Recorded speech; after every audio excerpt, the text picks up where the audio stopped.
Majestic railway ಸ್ಟೇಷನ್ನಲ್ಲಿ ಭಾರಿ high drama ನಡೆದಿದೆ. ರಾಜಸ್ಥಾನದಿಂದ ಕಳಪೆ ಮಾಂಸ ತಂದ ಆರೋಪ ಕೇಳಿಬಂದಿದೆ. ಅಬ್ದುಲ್ ರಜಾಕ್ ಜೊತೆ ಪುನೀತ್ ಕೆರೆಹಳ್ಳಿ ವಾಗ್ವಾದ ನಡೆಸಿದ್ದಾರೆ. ಅಬ್ದುಲ್ ರಜಾಕ್ ಮೇಲೆ ಕಳಪೆ ಮಾಂಸ ಮಿಕ್ಸ್ ಆರೋಪ ಕೇಳಿಬಂದಿದೆ. ಹೋಟೆಲ್ಗಳಿಗೆ ಮಾಂಸ ಮಾರಾಟ ಮಾಡ್ತಾ ಇದ್ದಾರೆ ಅಂತ ಹೇಳಿ ಮಾಂಸ ಮಾರಾಟಗಾರರು ದೂರನ್ನ ನೀಡಿದ್ದಾರೆ. ಆದರೆ ಈ ಆರೋಪವನ್ನ ಮುಸ್ಲಿಂ ಮುಖಂಡ ರಜಾಕ್ ನಿರಾಕರಿಸಿದ್ದಾರೆ. ಪ್ರತಿದಿನ 6 ಟನ್ ಮಾಂಸ ಬರುತ್ತೆ. 6 ಟನ್ ಮಾಂಸ ಪ್ರತಿದಿನ ಬರುತ್ತೆ. ಬೆಂಗಳೂರಲ್ಲಿ ಇದು ರೆಸಲ್ ಮಾರ್ಕೆಟ್ಗೆ ಹೋಗುತ್ತೆ. ವಿಡಿಯೋ ತೋರಿಸ್ತೀನಿ ನಾನು, ವಿಡಿಯೋ ಇದೆ. ರೆಸಲ್ ಮಾರ್ಕೆಟ್ಗೆ ಈ ಮಾಂಸ ಹೋಗುತ್ತೆ. ಇದನ್ನ ವಿನಿಗರ್ ಹಾಕಿ ಕ್ಲೀನ್ ಮಾಡ್ತಾರೆ, ಬೆಳ್ಳಗ್ ಮಾಡ್ತಾರೆ. ವಿನಿಗರ್ ಮಾಡಿ ಕ್ಲೀನ್ ಮಾಡಿ ಫ್ರೆಶ್ ಮಾಂಸ ಅಂತ ಮಾರ್ತಾರೆ. ಈ ಮಾಂಸ ಕಟ್ಟಿಂಗ್ ಮಾಡಿ ಹೋಟ್ಲಿಗೆ ಹೋಗುತ್ತೆ. ಕಟ್ಟಿಂಗ್ ಆಗಿ ಹೋಟ್ಲಿಗೆ ಹೋಗುತ್ತೋ ಅದ್ರದ್ದು ನಾಯಿ ಮಾಂಸದ ಜೊತೆ ಕಟ್ ಮಾಡ್ತಾರೆ. ಇಲ್ಲಿ ತೋರ್ಸೋಕೆ ತಲೆಗಳನ್ನು ಹಿಡ್ಕೊ ಒಂದು ನಿಮಿಷ ತಡ್ರಿ ಸರ್. ಯಾರಾದ್ರೂ ಮಾಂಸ ತರಿಸ್ತಾ ಇರೋರು ತಲೆ ಏನಕ್ಕೆ ಹಿಡ್ಕೊಬತ್ತಾರೆ ಸರ್? ಅದು ಕಟ್ ಮಾಡದೆ ಇದು ಚೀಲದಲ್ಲಿ ಯಾಕೆಂದ್ರೆ ಜನರನ್ನ ತೋರಿಸ್ಬೇಕು ಇದು ಕುರಿ ಮಾಂಸ ಅಂತ ತೋರ್ಸಕ್ಕೆ ಹಿಡ್ಕೊ ಬಂದಿರ್ತಾರೆ.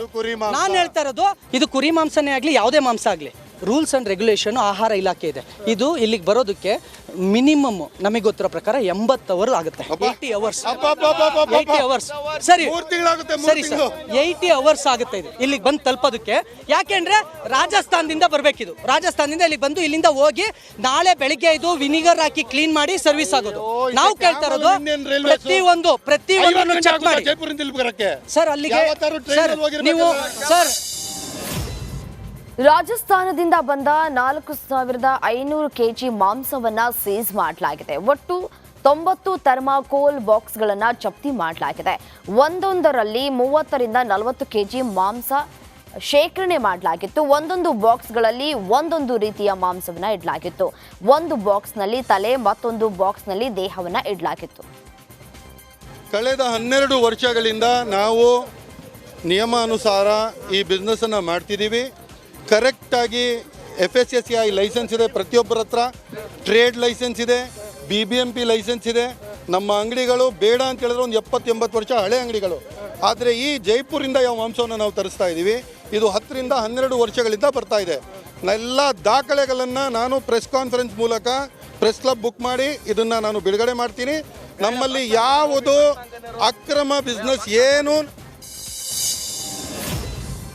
ಆಹಾರ ಇಲಾಖೆಯಿಂದ ಅಬ್ದುಲ್ ರಜಾಕ್ಗೆ ಬುಲಾವ್ ಬಂದಿದೆ. ಬೆಳಿಗ್ಗೆ 11 ಗಂಟೆಗೆ ಕಚೇರಿಗೆ ಬರೋದಕ್ಕೆ ಸೂಚನೆ ನೀಡಲಾಗಿದೆ. ಇಂದು ಅಧಿಕಾರಿಗಳು ಅಬ್ದುಲ್ ರಜಾಕ್ನ ವಿಚಾರಣೆ ನಡೆಸಲಿದ್ದಾರೆ.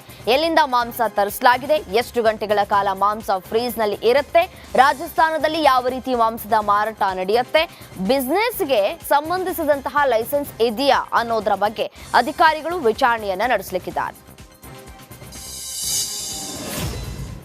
ಉತ್ತರ ಕನ್ನಡ ಜಿಲ್ಲೆ ಶಿರೂರು ಗುಡ್ಡ ಕುಸಿತದ ಕಾರ್ಯಾಚರಣೆಗೆ ಇಂದಿಗೆ 12 ದಿನಕ್ಕೆ ಕಾಲಿಟ್ಟಿದೆ. ಇಂದು ಜಿಲ್ಲಾಡಳಿತ ಮತ್ತೊಂದು ರೂಪದ ಕಾರ್ಯಾಚರಣೆಯನ್ನ ನಡೆಸಲಿದೆ. ಫ್ಲೋಟಿಂಗ್ ಪ್ಲಾಟ್ಫಾರ್ಮ್ ಹಾಕಿ ಕಾರ್ಯಾಚರಣೆಯನ್ನ ನಡೆಸಲಾಗುತ್ತದೆ. ಇದಕ್ಕಾಗಿ ಗೋವಾದಿಂದ ಫ್ಲೋಟಿಂಗ್ ಪ್ಲಾಟ್ಫಾರ್ಮ್ ಅನ್ನ ಕೂಡ ತರಿಸಲಾಗುತ್ತೆ.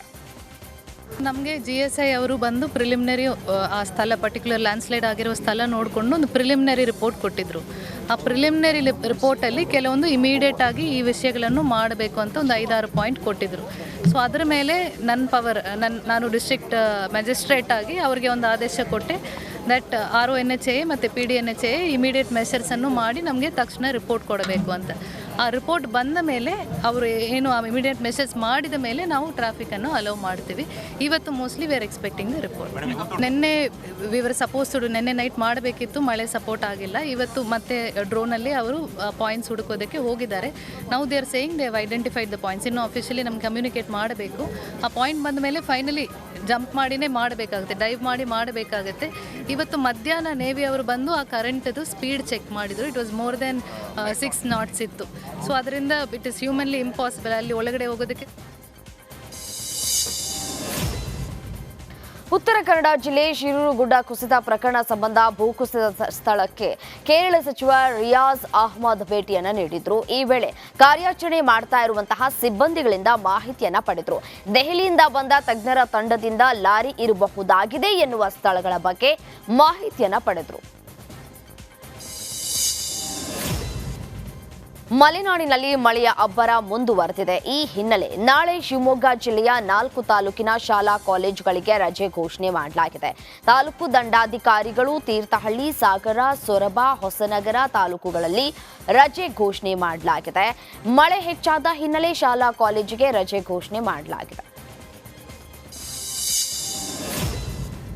ಮಲೆನಾಡು ಶಿವಮೊಗ್ಗದಲ್ಲಿ ಮಳೆಯ ಅಬ್ಬರ ಮುಂದುವರೆದಿದೆ. ಮಳೆಯ ಅಬ್ಬರದಿಂದ ಲಿಂಗನಮಕ್ಕಿ ಜಲಾಶಯದಲ್ಲಿ ನೀರಿನ ಮಟ್ಟ ಏರಿಕೆ ಕಂಡಿದೆ. ಲಿಂಗನಮಕ್ಕಿ ಜಲಾಶಯದಲ್ಲಿ ಗಂಗೆ ಪೂಜೆ ಮಾಡಿ ಅಧಿಕಾರಿಗಳು ಶರಾವತಿಗೆ ಬಾಗಿನ ಅರ್ಪಿಸಿದ್ರು. ಬಳಿಕ ಸಾಂಪ್ರದಾಯಿಕವಾಗಿ ಒಂದು ಗೇಟ್ ಮೂಲಕ ನೀರನ್ನು ಬಿಟ್ಟಿದ್ದಾರೆ.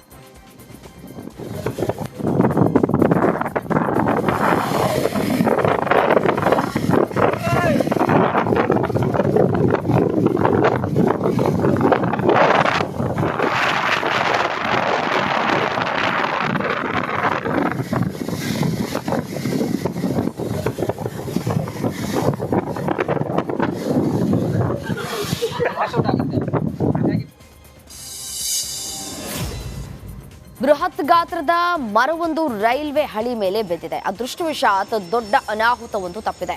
ಶಿವಮೊಗ್ಗದ ಅರಸಾಳು ಬಳಿ ರೈಲಿನ ಹಳಿ ಮೇಲೆ ಭಾರೀ ಗಾತ್ರದ ಮರ ಬಿದ್ದಿದೆ.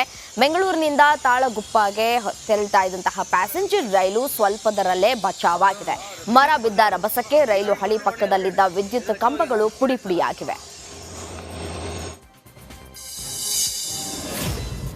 ಧಾರವಾಡ ಜಿಲ್ಲೆಯಲ್ಲಿ ಮಳೆಯ ಆರ್ಭಟ ಮುಂದುವರೆದಿದೆ. ಈ ಹಿನ್ನೆಲೆಯಲ್ಲಿ ಇಂದು ಶಾಲಾ ಕಾಲೇಜುಗಳಿಗೆ ರಜೆ ಘೋಷಣೆ ಮಾಡಲಾಗಿದೆ. ಅಂಗನವಾಡಿ, ಪ್ರಾಥಮಿಕ ಮತ್ತು ಪ್ರೌಢಶಾಲೆ, ಪಿಯುಸಿ ಕಾಲೇಜುಗಳಿಗೆ ಡಿಸಿ ದಿವ್ಯ ಪ್ರಭು ರಜೆಯನ್ನು ಘೋಷಿಸಿದ್ದಾರೆ. ಮುಂದಿನ ಸಾರ್ವಜನಿಕ ರಜಾ ದಿನಗಳಲ್ಲಿ ಹೆಚ್ಚುವರಿ ವರ್ಗಗಳನ್ನು ನಡೆಸುವಂತೆ ಡಿಸಿ ಸೂಚನೆಯನ್ನು ನೀಡಿದ್ದಾರೆ. ಪಕ್ಕದ ಮನೆ ಗೋಡೆ ಕುಸಿದು ಬಿದ್ದು ವ್ಯಕ್ತಿ ಸಾವನ್ನಪ್ಪಿರುವ ಘಟನೆ ಧಾರವಾಡ ತಾಲೂಕಿನ ವೆಂಕಟಾಪುರ ಗ್ರಾಮದಲ್ಲಿ ನಡೆದಿದೆ. ಪಕ್ಕದ ಮನೆ ಗೋಡೆ ಗುಡಿಸಲಿನ ಮೇಲೆ ಕುಸಿದು ಬಿದ್ದ ಪರಿಣಾಮ ಓರ್ವ ವ್ಯಕ್ತಿ ಸಾವನ್ನಪ್ಪಿದ್ದಾನೆ. ಇಬ್ಬರಿಗೆ ಗಂಭೀರವಾಗಿ ಗಾಯಗಳಾಗಿವೆ.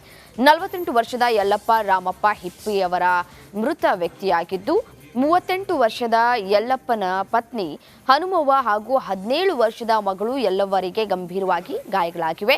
ಗಾಯಾಳುಗಳನ್ನು ಧಾರವಾಡ ಜಿಲ್ಲಾಸ್ಪತ್ರೆಗೆ ದಾಖಲಿಸಲಾಗಿದೆ.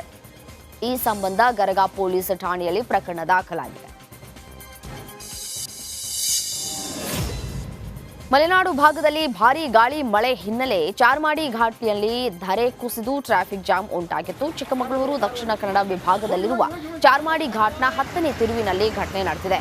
ಕೊಟ್ಟಿಗೆಹಾರ ಚೆಕ್ ಪೋಸ್ಟ್ನಿಂದ ಮಂಗಳೂರು ಕಡೆಗೆ ಹೋಗುವ ರಸ್ತೆಯಲ್ಲಿ ಕೆಲ ಹೊತ್ತು ಟ್ರಾಫಿಕ್ ಜಾಮ್ ಉಂಟಾಗಿತ್ತು.